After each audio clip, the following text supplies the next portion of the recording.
اللہ من الشیطان الرجیم بسم اللہ الرحمن الرحیم سورہ زمر آیت نمبر 41 میں اللہ تعالیٰ فرماتے ہیں ہم نے آپ پر لوگوں کی ہدایت کے لیے حق کے ساتھ کتاب اتاری ہے تو جو ہدایت پاتا ہے وہ اپنے ہی لیے اور جو گمراہ ہوتا ہے تو اس کا گمراہ ہونا اسی پر پڑے گا اور آپ ان کے ذمہ دار نہیں ہیں۔ آیت نمبر 42 میں اللہ تعالیٰ فرماتے ہیں اللہ مارتے وقت لوگوں کی روح قبض کر لیتا ہے اور ان کی روحوں کو مارتے اور جو مرتے نہیں ان کے سوتے وقت قبض کر لیتا ہے، پھر جن کی موت کا حکم کر چکا ہے تو ان کو روک لیتا ہے اور باقی روحوں کو ایک مقرر وقت تک کے لیے رہا رکھتا ہے۔ ان میں یقیناً نشانیاں ہیں ان لوگوں کے لیے جو فکر کرتے ہیں۔ یعنی اللہ تعالیٰ بول رہے ہیں اللہ تعالیٰ کس کو بھی ماننا چاہے تو اس کی پہلے روح قبض کر لیتے بلکہ، اور جس کو جو نہیں مرے ہوئے رہتے جب اللہ سوتے تو پوروں کے روح اللہ تعالیٰ کن چل جاتی، اور جس کو موت آنا ہے سوتے وقت تو اللہ تعالیٰ ان لوگ کی روح کو روک لیتے، باقی روح کو جانے دیتے بول رہے۔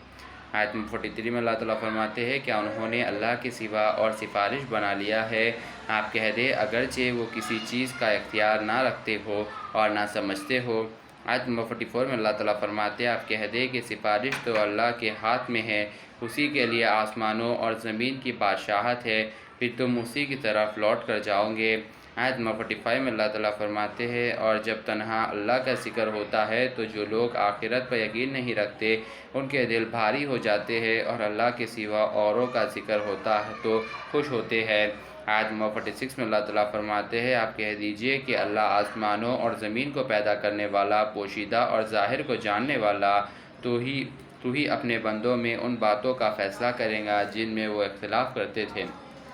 آیت نمبر 47 میں اللہ تعالیٰ فرماتے ہیں اور اگر ظالموں کے پاس تمام دنیا کی ساری چیزیں ہو اور ان ساری چیزوں کے ساتھ اتنی چیزیں اور بھی ہو تو وہ قیامت کے دن سخت عذاب کے خالص پانے کے لیے ان کو دینے لگے اور اللہ کی طرف سے ان کو وہ معاملہ درپیش ہوگا جس کا ان کو گمان بھی نہ تھا۔ آیت نمبر 48 میں اللہ تعالیٰ فرماتے ہیں اور ان پر ان کے سارے برے اعمال ظاہر ہو جائیں گے اور جس عذاب کا وہ مذاق اڑاتے تھے وہ ان کو آ گرے گا۔ آیت نمبر 49 میں اللہ تعالیٰ فرماتے ہیں پھر جب آدمی کو تکلیف ہوتی ہے تو وہ ہم کو پکارنے لگتا ہے، پھر جب ہم اس کو اس کی طرف سے کوئی نعمت عطا کرتے ہیں تو وہ کہتا ہے کہ یہ مجھ کو میری تدبیر یعنی میری پلاننگ سے ملی ہے، بلکہ وہ ایک آزمائش ہے لیکن اکثر لوگ سمجھتے نہیں ہیں۔ آیت نمبر 50 میں اللہ تعالیٰ فرماتے ہیں جو لوگ ان سے پہلے گزرے ہیں انہوں نے بھی یہی بات کہی تو ان کے لیے ان کی کارروائی کچھ کام نہ آئی۔ آیت نمبر 51 میں اللہ تعالیٰ فرماتے ہیں آخر ان کی بدعمالیوں کی سزا ان کو ملی ہی گئی، اور ان میں بھی جو ظالم ہے ان کو بھی ان کی بدعمالیوں کی سزا عنقریب مل جائیں گی اور وہ اللہ کو عاجز نہ کر سکتے۔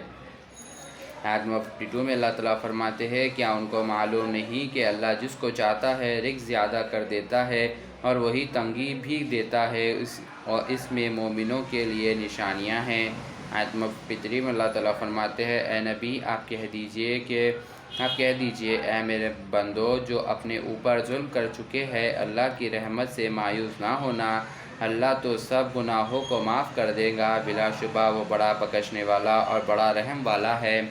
آیت نمبر 54 میں اللہ تعالیٰ فرماتے ہیں اور اپنے رب کی طرف رجوع کرو اور اس کی فرما برداری کرو قبل اس کے کہ تم پر عذاب آئے پھر تمہاری کوئی مدد نہ کی جائے۔ آیت نمبر 55 میں اللہ تعالیٰ فرماتے ہیں اس حسین ترین کتاب کی پیروی کرو جو تم پر تمہارے رب کی طرف سے اتری ہے